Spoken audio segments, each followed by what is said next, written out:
It's time once again for another Robot Wars review. Let's not waste any time, let's get started. Now, Jeremy Clarkson gives the strangest intro I've ever heard in my life. I'm not even going to describe it, I'll just urge you to watch the episode on Mech Plus for this alone. Now, let's get to the robots.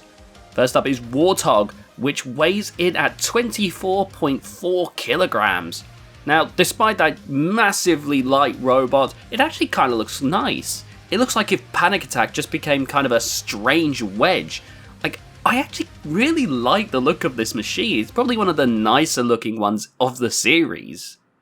Then you have Psycho Sprout, which is just the pinnacle of robotic combat. I don't care what anyone says. And it weighs in at 24.3 kilograms and is apparently a meter each way in terms of size. This thing is enormous. Like, I'm sure it doesn't exist anymore. I'm sure it got scrapped.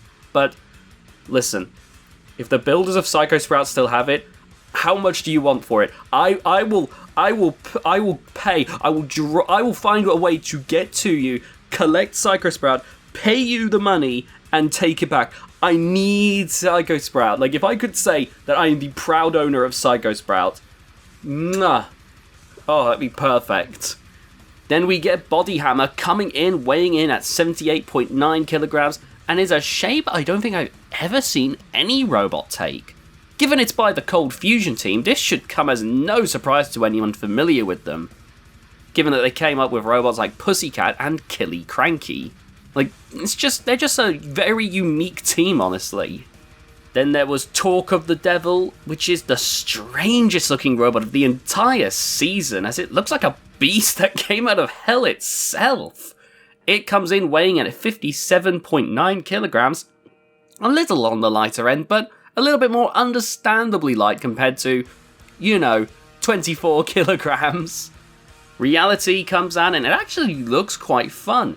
It looks like a UFO, as Jonathan Pierce notes. It weighs in at 40.8 kilograms.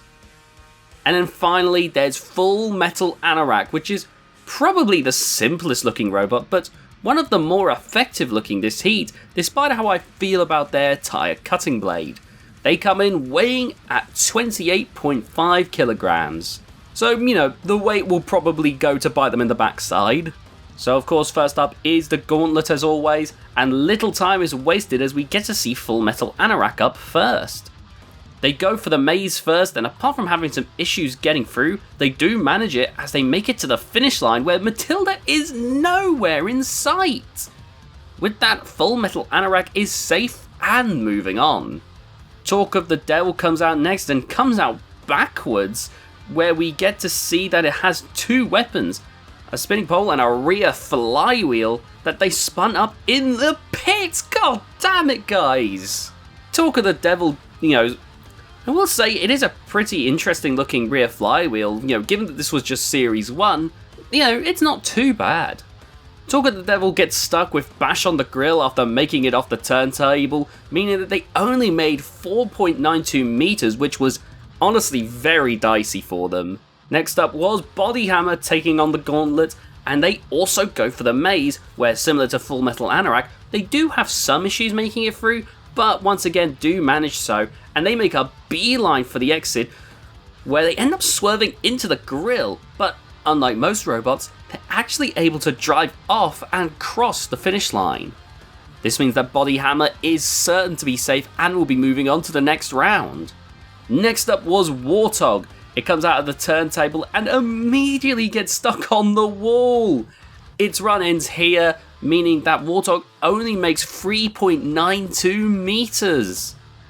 The next up was Perfection. I mean, the greatest robot ever made. I mean, the World Championship 7 giant nut winner. I mean, Psycho Sprout. It rolls out and gets to one of the house robots where it gets stuck against the two spike blocks. After a push from Bash, it does manage to get moving again and rolls further along. It only makes 9 meters, but it is safe. Reality is last up and goes for the seesaw and is very slow climbing up, though with it being as high as it is, it has no real issue making it over. The Killer Lock glory holes do give it a little trouble, but not a lot as it goes up the second ramp and as it does so, it finishes the course and makes it past the finish line, securing its place in the next round. With that in mind, that means Warthog is out! Jeremy said if he could dock points he would. I can imagine he won't be judging for BattleBots anytime soon. In the next round, this episode's competition is a labyrinth where the house robots roam and where Sergeant Bash lets loose the flamethrower right next to Jeremy. This would have been after the saw blade nearly decapitated him, wouldn't it? Bloody hell, this is not safe at all, and it seems the house robots just have it out for Jeremy Clarkson. I don't even like the guy that much, but man, what is going on here? Anyway, the robot that doesn't make it or covers the least distance in the labyrinth would be eliminated. Now, Reality and Bodyhammer easily make it across the maze, only to be halted by Shunt. Sergeant Bash, meanwhile, is harassing Talk of the Devil and Full Metal Anorak, though Full Metal Anorak did make it past and finish the maze first. Reality ends up dealing with Matilda while Bodyhammer tries fighting Shunt and Bash. Full Metal Anorak made it back as well to fight the house robots as the timer ends, and it's readily apparent who will be eliminated as Psycho Sprout basically didn't move at all. It made basically zero distance in the maze. Like, I didn't even mention it at all in this cover because it didn't really do anything. So with that out of the way, it was time for the combat. First up was Bodyhammer versus Talk of the Devil. Bodyhammer had to change the weapon to a Destructor, while Talk of the Devil went in with a bandage on its bum. The match starts with Bodyhammer pushing Talk of the Devil around, ironically having more torque. They try hitting Bodyhammer with their rear flywheel, but are shoved into the grate, where they are bullied by Shunt, and finally pulled free so the contest can continue, where Bodyhammer just shoves them right back. Bodyhammer goes through and is looking good as it's actually quite aggressive and has a good deal of speed, at least for Series 1. Next up was Reality versus Full Metal Anorak. The fight begins and both robots race for each other. Full Metal Anorak rams and backs away as Reality slowly comes after them. Full Metal Anorak keeps running and Sergeant Bash comes after them with the saw blade. They eventually go back to their corner patrol zone after not really doing much, to be honest, and Reality eventually gets a hold of them and rams them into the wall repeatedly, actually causing dents with their spikes. Full Metal Anorak keeps running and ends up on the grill where they are eliminated. Reality makes it through to the main event, and can I just say, this grill is like this Series 1 arena is trash. Like I've been avoiding saying it. It's just terrible. It's got to be one of the worst arenas that I've ever seen for robot combat. Like, there's so many parts which the robots just get stuck on, which means the fights end way too quickly. I mean, they're not up to much fighting anyhow, but any potential of a fight gets just thwarted by this grill. At least with the pit, there's a little bit of tactics. Like, I see some people who don't like the pits. I actually really do like it. I think it gives a great out for control bots to have a look in. Otherwise, it's just spinners and flippers. But, like, the grill is ridiculous. Like, there's no tactics to it. You just gotta hope that someone makes a driving mistake or just shove them on. With the pit, you gotta push the button. You gotta push the robot into the pit. The grill just makes no sense to me. This arena is awful. I'm so glad they eventually upgrade it to the Robot Wars arena that we know and love. Anyway, it's time for the main event, Reality versus Bodyhammer. The fight begins and Reality races out while Bodyhammer is a lot slower at first before racing at Reality. They end up missing and actually ram into dead metal. They back away, realising their mistake before ending up ramming into Matilda. They just love antagonising the house robots, don't they? Matilda tries fighting them, but ends up getting Reality instead. Bodyhammer ends up driving onto the grill, and it looks like it's over as the house robots descend, but thankfully Reality gets them free so that the fight can continue. Thank you, Reality, oh my god. But they end up on the grate afterwards.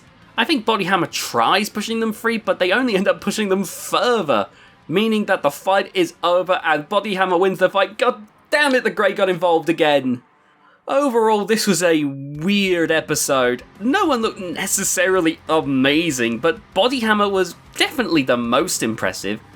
I'm admittedly becoming wearier the more of Series 1 I go through, but thankfully there's just one more episode to go and we're on to the Second Wars, which I don't remember anything about the Second Wars besides the fact that Sir Killalok gets introduced, but I'm almost certain that the quality is going to be quite a noticeable step up, so I'm actually really looking forward to when I can start doing those Series 2 reviews. And I hope you are as well. If you enjoyed this review, please be sure as ever to leave a like on this video to show your support. That would mean a massive amount to me. If you haven't already, be sure to hit that subscribe button if you haven't already, and hit that notification bell to be notified of future videos on the channel, as well as when I go live for a live stream. I stream all kinds of different games. It's a fun time, really. And if you could share the video around so that more eyes get to see it, that would also be massively appreciated. But I'll leave you here, and I hope to see you for the final episode of Series 1, the Grand Final! I'll see you all then. Bye, guys!